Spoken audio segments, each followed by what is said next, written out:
Hello बच्चों, welcome back to my channel RNG के।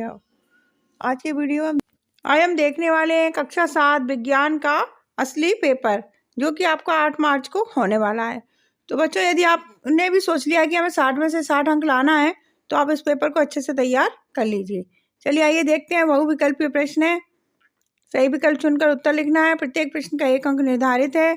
पहला प्रश्न दिया हुआ है, इसमें आप ऑप्शन डी पे राइट लगाइए, घटपड़नी पे। दूसरा है, चीरने एवं फाड़ने वाले दांत कहलाते हैं, कैसे दांत कहलाते हैं? रदनक। ऑप्शन ए पे राइट लगाइए, रदनक।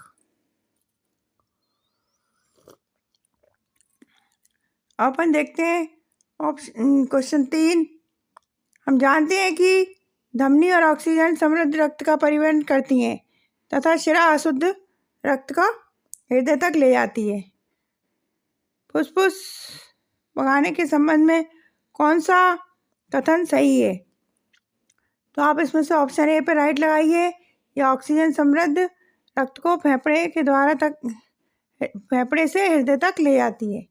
अब चौथा वाला देखिए, ऐसी गति जो निश्चित समय अवगत पश्चात अगली गति को दोहराती है, वो क्या कहलाती है? Option D is the right answer, आवर्ती गति। और पांचवा है, निम्नलिखित से किस रसायन का उपयोग जल के शुद्धिकरण में किया जाता है? तो आप ऑप्शन सी पे राइट लगाइए, क्लोरीन पे। ओके बच्चों, इस तरीके से आपका ये पहला क्वेश्चन पूरा होता है। अब क्वेश्चन नंबर 6 से 10 तक आएंगे, रिक्त स्थान। चलिए मैं आपको वो भी बता देती हूँ। इस पेपर को अच्छे से तैयार कर लो, यहाँ तक कि यही पेपर आ सकता है।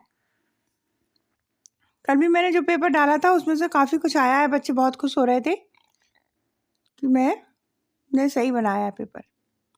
नीचे दिए गए रिक्त स्थानों की पूर्ति कीजिए। प्रत्येक प्रश्न के लिए 1 अंक निर्धारित है। पहला वाला है, भोजन के घटक कार्बोहाइड्रेट, प्रोटीन, वसा, विटामिन तथा क्या आएगा यहाँ पे? खनिज लवण है। यहाँ पे खनिज लवण लिखिए आप।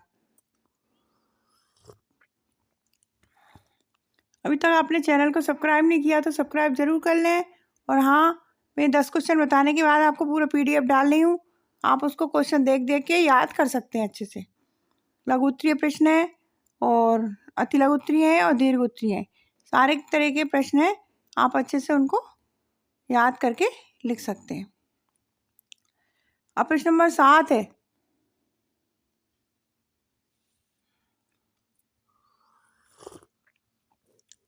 पहले में खनिज लवण आएगा और दूसरे में आंतरिक मिस्ती पर उंगली के समान अनेक प्रबंध होते हैं, जो कहलाता है, क्या कहलाता है? दीर्घरोम। दूसरे में आप लिखिए दीर्घरोम। और तीसरा है, बुखार आने पर डॉक्टर द्वारा शरीर के ताप को मापने के लिए उपकरण का उपयोग किया जाता है। किसका उपयोग किया जाता है? थर्मामीटर का।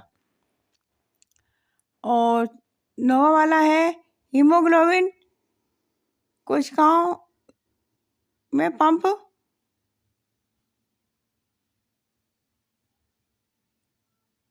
आता है, पंप जड़ता है, तो उसमें क्या? श्वेत रक्त आएगा। 10वां है, किसी वस्तु द्वारा एकांक समय से तय की गई दूरी को हम बस वस्तु की चाल कहते हैं। क्या कहते हैं? चाल। और अपन देखते हैं प्रश्न नंबर 11। ये आपके अति लघु उत्तरीय प्रश्न है। 11 से 16 तक 2-2 अंक के आएंगे। उसके बाद 17 से 22 तक हैं, वो 3-3 अंक के आएंगे। उसके बाद दीर्घ उत्तरीय प्रश्न है, 5-5 अंक के आएंगे चारों। ओके बच्चों, यहाँ पे आप अच्छे से इसको पूरा पढ़ के समझ के याद कर लो। ऐसे देखने से नहीं काम बनेगा। अच्छे अंक आएंगे आपके, 60 में से 60 आएंगे यदि आप इसको अच्छे से तैयार करोगे तो। Okay, thank you for watching.